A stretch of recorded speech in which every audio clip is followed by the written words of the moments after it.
Heavy rainfall continues to strike northern China. Heilongjiang releases floodwaters again. Fast-spreading new coronavirus variant in China. Foshan enters outbreak phase. Hard times ahead? Reports indicate numerous Guangzhou families struggling to make ends meet. BYD accused of starting engine without owner's permission, reveals controversy. The CCP claims to have developed the most powerful laser weapon that can annihilate drones, missiles, and aircraft. Analysis exposes the lies. It's all covered in today's China Truths. Heavy rainfall continues to strike northern China. Heilongjiang releases floodwaters again. As the northeastern region of China recovers from a devastating flood that led to numerous casualties, on August 17, according to information from the Mainland Meteorological Observatory, heavy rainfall has continued to pour over this area, encompassing regions including Beijing, Tianjin, Hebei, and Heilongjiang. The Chinese Ministry of Water Resources has projected that from 8 a.m. on the 17th to 8 a.m. on the 18th, due to the combination of rainfall and upstream water inflow, these regions will experience a rise in water levels. This information has quickly sparked concerns that the already dire situation for the disaster victims may worsen. On the same day, August 17, Heilongjiang hit another flood, where the authorities breached the embankment to release floodwaters. Villager in Tongla County, Heilongjiang, it's over, it's over. The past few days, all our efforts to reinforce the embankment were in vain. It's been breached. Due to increased upstream water flow in the Songhua River, water levels in the segments of Heilongjiang within the province rose rapidly. Prior to August 15, places like the Chunli Waterfront Wetland Park in Harbin and riverside bathing spots were submerged. Once again, embankments were breached, causing farmland to be destroyed. Meanwhile, in Shanghai, hail has made an appearance. Videos circulating online depict hail falling in areas like Jiannan and Songjiang in Shanghai, with hailstones approximately the size of yellow peas blanketing the ground. The individual recording the video remarked, "I didn't anticipate hail in Shanghai." Besides Shanghai, Hangzhou and Zhejiang also encountered hail during the afternoon of the 17th. Videos shared on the internet reveal hailstones striking the ground and cars, leading pedestrians to hurry under umbrellas in search of shelter.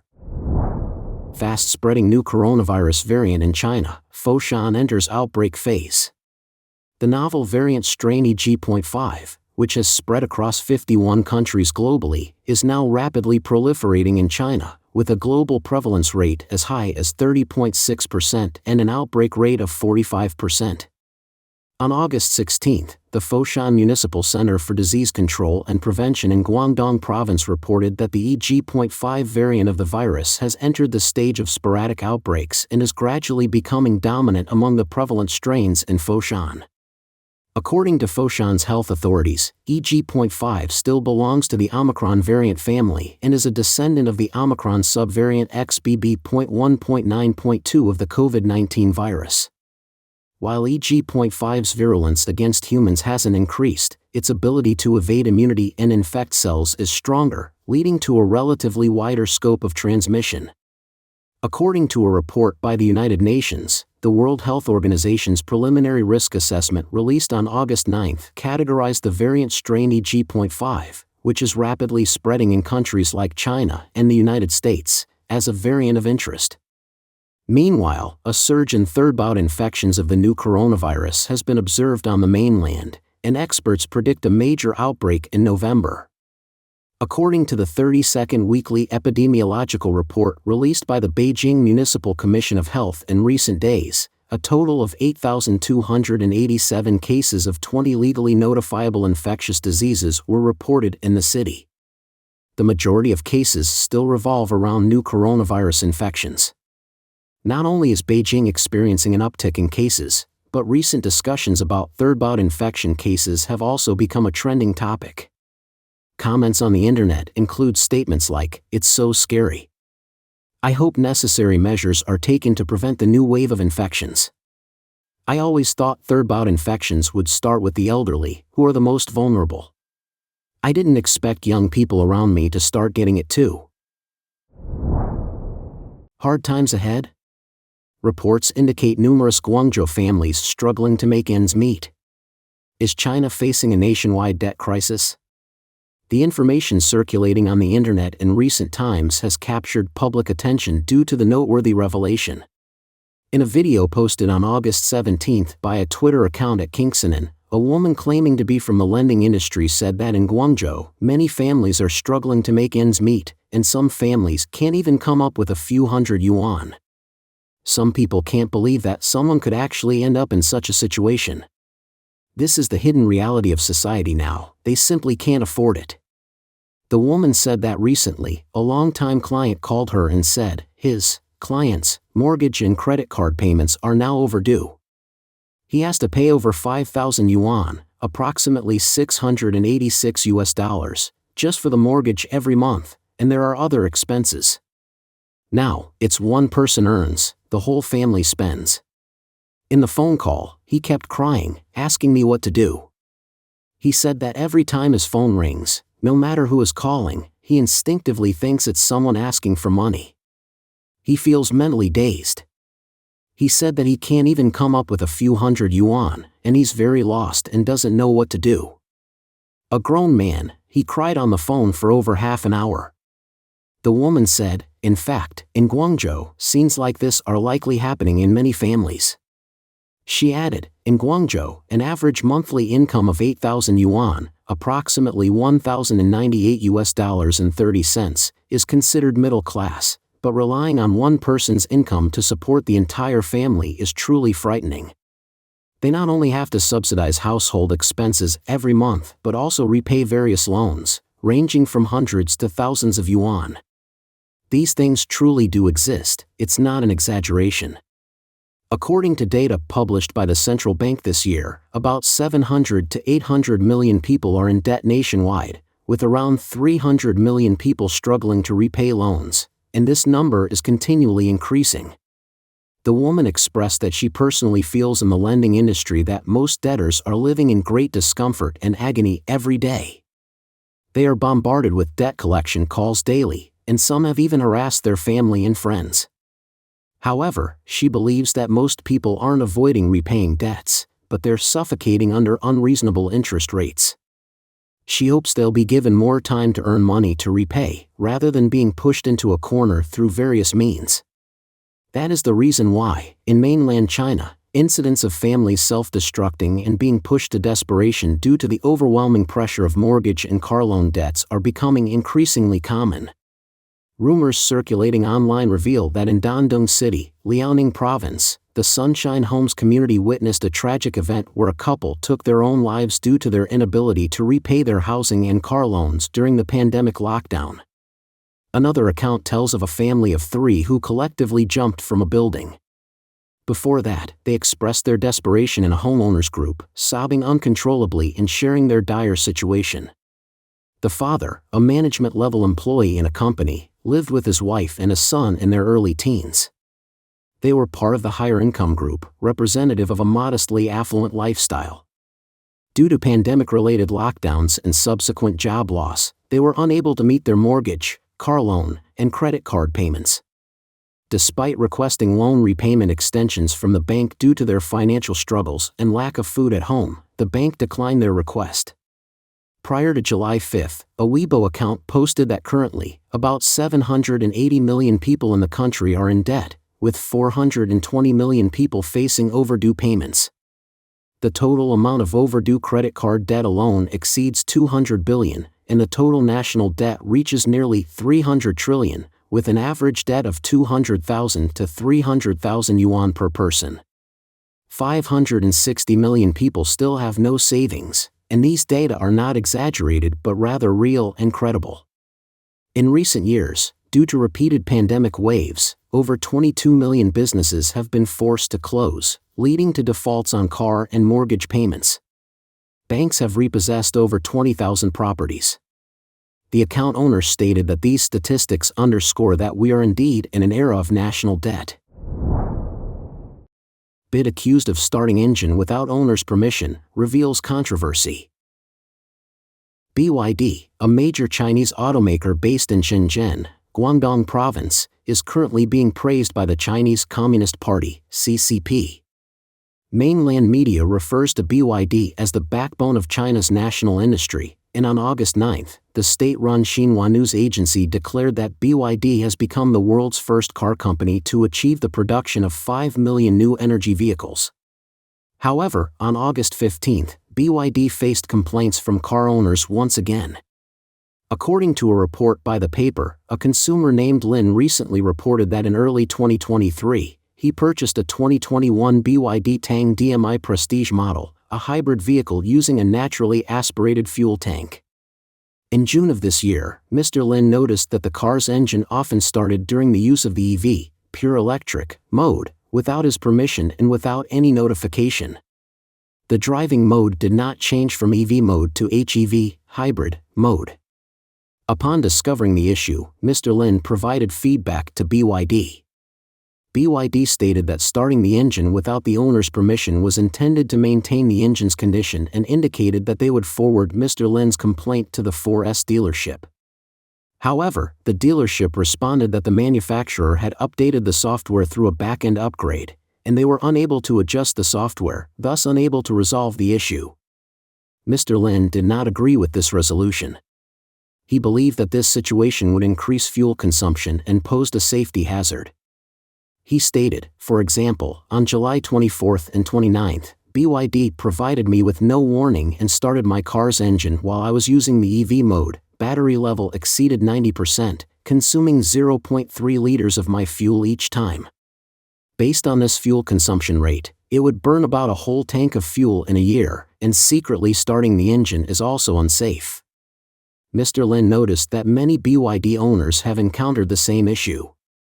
As one of the earliest domestic companies to develop plug-in hybrids, BYD submitted a patent application in June 2020 to address the problem of carbon canister saturation in the naturally aspirated fuel tank.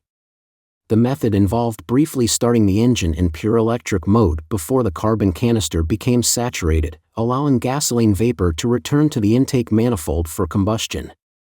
Mr. Lin believed that even during pure electric driving, BYD vehicles occasionally start their engines, possibly due to this reason. He argued that BYD's aforementioned actions severely infringed upon the rights of car owners. He demanded that BYD extract data from the back end to determine how many times the engine was started without owner permission and the amount of fuel consumed each time, and provide comprehensive compensation to car owners. Recall all vehicles with naturally aspirated fuel tanks and replace them with high-pressure fuel tanks. Publicly disclose the logic behind engine starts for the BYD DMI models and issue a public apology to all consumers.